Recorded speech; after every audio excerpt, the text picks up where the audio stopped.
As we welcome in our Canucks reporter, the host of RinkWide Vancouver, Jeff Paterson, who was in attendance at Greta last night. In fact, Jeff was my first high five upon the game-winning goal. I think it was a little awkward, Jeff, but nevertheless, the celebration was on.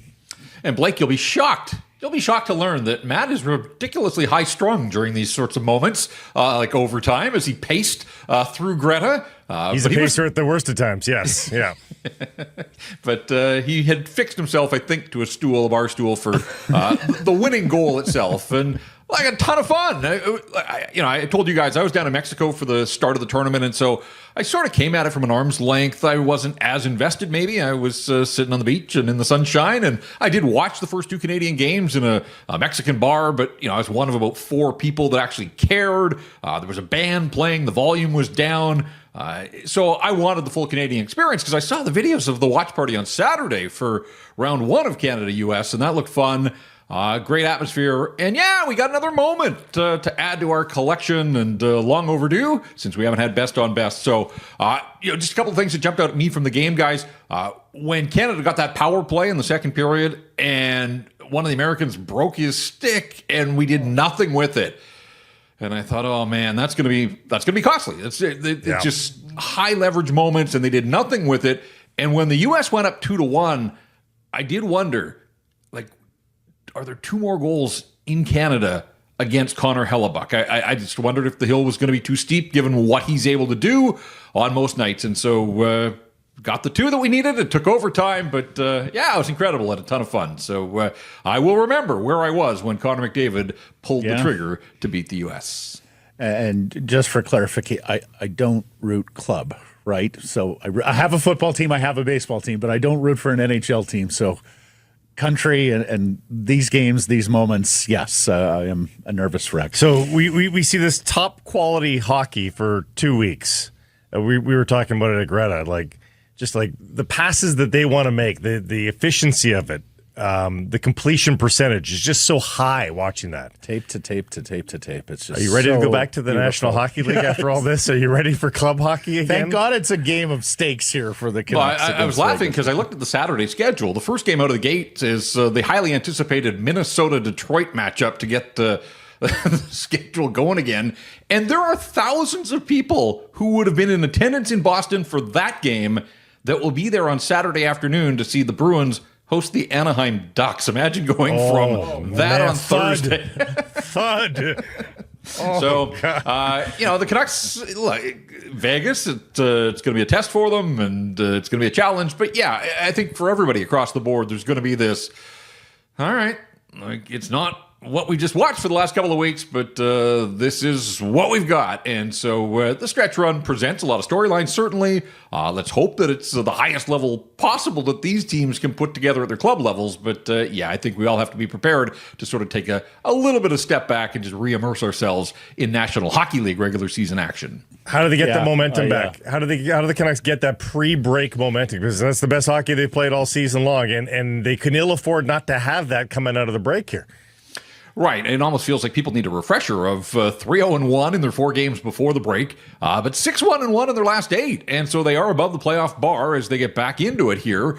And remember, too, that Quinn Hughes has not played a game since they made the significant trades. I mean, I guess he played the Dallas game. They made the JT deal, but they hadn't flipped the first rounder there. So Quinn Hughes hasn't played a game yet with any of these new guys that they acquired in those trades.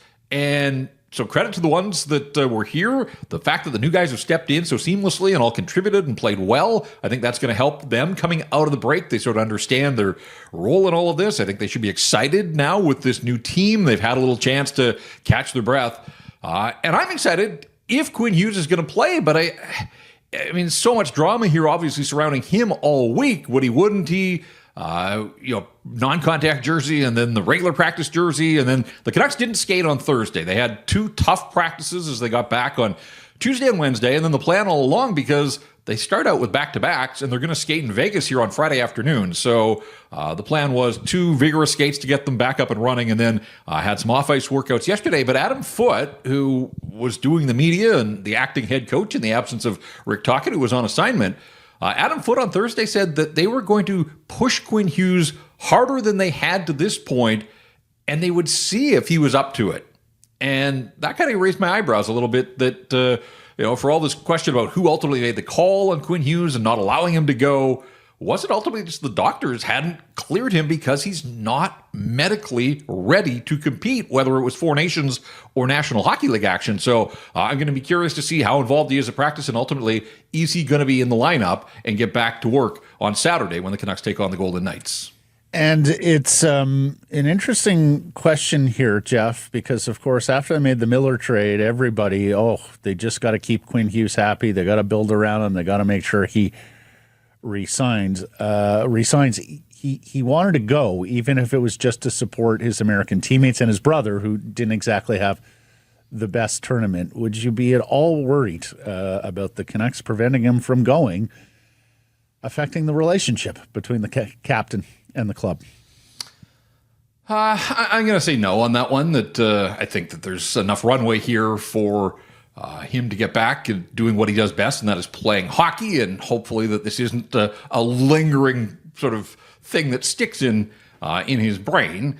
I mean, I can understand. Like, he's getting personal accounts from his brother about how incredible all this is and how much they'd love to see him, and he's a proud American and best on best. Even if he can't play there, he could have gone and played a support role. So I get it. But the bigger picture is he is paid by the Vancouver Canucks to help them win hockey games, and logistically it just didn't make much sense.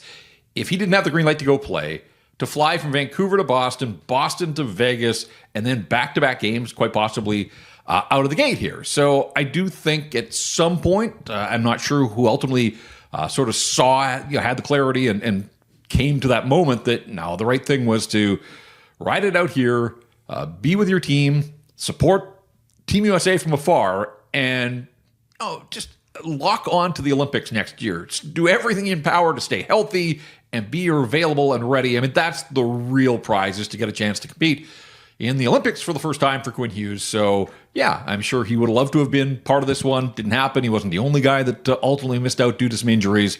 But hopefully he gets a chance, because the game's better when he's in it. I was thinking to myself this morning, like, that was an incredible hockey game. It was an incredible moment. It was played without Quinn Hughes and Charlie McAvoy on the U.S. side, Shea Theodore and Alex Pietrangelo, and then a bunch of other guys that were banged up. Like, that game could have been better, just in terms of the quality of personnel involved. I don't know about the quality of play, but it was missing some key performers, and Quinn Hughes obviously was one of them. But I want to believe that this isn't going to be something that ultimately he uses against the Vancouver Canucks when it comes down to making his decision about where his future lies. All right. Jeff, who's the Canucks' number one goalie? Pray tell. It's our Surrey Mitsubishi poll question. Well, it's Kevin Lankinen, without a doubt, because there's just too many questions surrounding anybody else in the organization. The Thatcher Demko thing, it's been, 2 weeks, basically, and we're no closer to knowing, A, what the injury ultimately is, and where he stands, other than he's not going on this road trip. So he's going to miss these first 5 games. They've got 27 games to go. You wipe these 5 out on the road off, but he may not be ready even when they come back off the road. We were told that he's going to be re-examined and reevaluated at that point. Like, I think we'll see Thatcher Demko in a Canucks uniform again, but we're not that far off from asking that question about, where does it go from here? And ultimately, what does this mean for him? But I don't think there's much doubt that Kevin Lankinen, to his credit, this is a guy that bet on himself. I mean, we all know the backstory of what happened last summer. He maybe, overpriced himself a little bit early in the market last year, but goaltending is such a, supply and demand. It's such a numbers game. He got squeezed last summer. His last option was on the eve of training camp to take the deal that was in front of him, under $1 million, and he has delivered and then some for the Vancouver Canucks, and now has a contract that he probably couldn't have imagined last summer. Like, I think he was hoping for a couple of $1 million and maybe a couple of years. And, it's easy to look with hindsight and say, hey, if the Canucks had, really been on it, if they had offered him, 2 years at $2 million per, they probably could have had him locked up. But at that time, I think they believed that Thatcher Demko was going to get totally healthy. And there was also the buzz around the playoff wonder boy and Arturs Silovs. And obviously, Demko took longer than anybody had expected to get back, and Silovs wasn't able to pick up where he left off in the postseason. And so Lankinen just shot the gap there, and right up through the middle of both of those guys, career highs in wins now, career highs in shutouts. He's going to get to a career high in games played and crush that before too long. And, full credit to him. He's earned this deal, and it's a little higher, I guess, than I thought, both in term and money. But if the cap's going up, I still think that he can deliver full value on a contract like this one over the course of 5 years. I was going to ask you about the deal. You just covered it there, but Jeff, doing the math now, I'm not sure there's Brock Boeser money left. Well, there's upwards of $10 million in space. They got $13.5 million in cap space with 18 one-way contracts. Couple of RFAs there, but not big names. But where do you think this leaves them in terms of Boeser? The same place it did when Marcus Paterson signed, and then Drew O'Connor, and now we're at Kevin Lankinen, and through it all, management always says, they have to evaluate.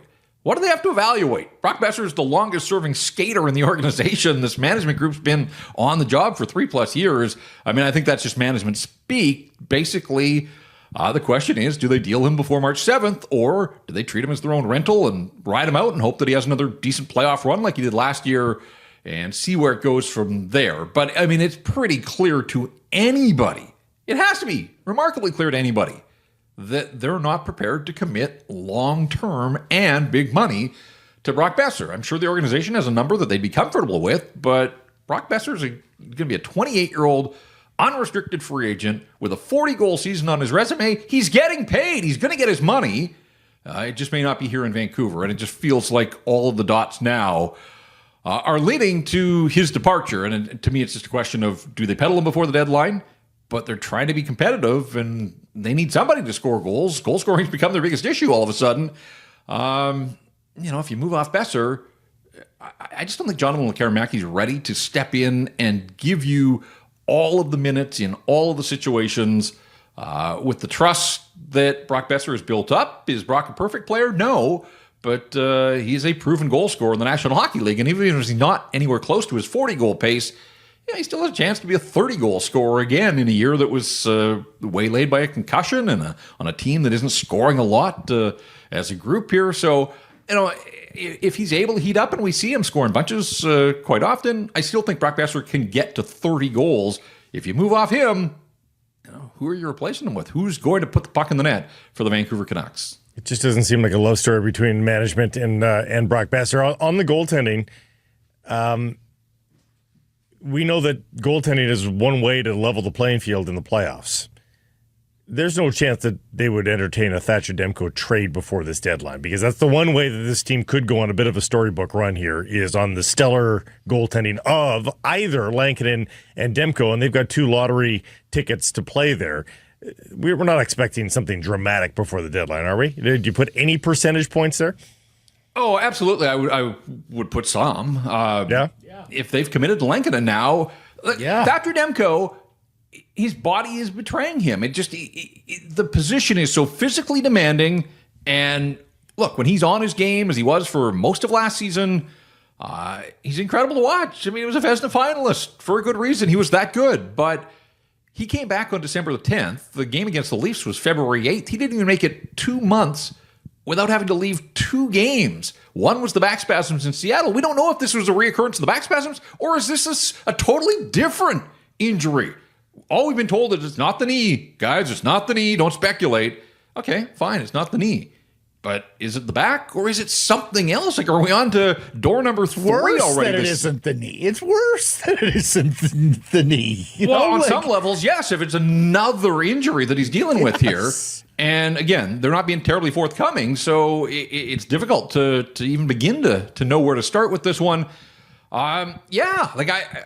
If they could move off the final year, $5 million, we were just talking about cap space and ways to free up some money. I think they would look at it, because I don't disagree with your premise, Blake, that yes, difference maker and all that, but they just can't trust him. They can't. And again, I feel for Thatcher Demko. The guy's a competitor. He wants to play, but the body just keeps breaking down on him. How could you possibly trust? I mean, they went through it last year where they thought he had healed up and was ready for the playoffs, and he lasted 1 game.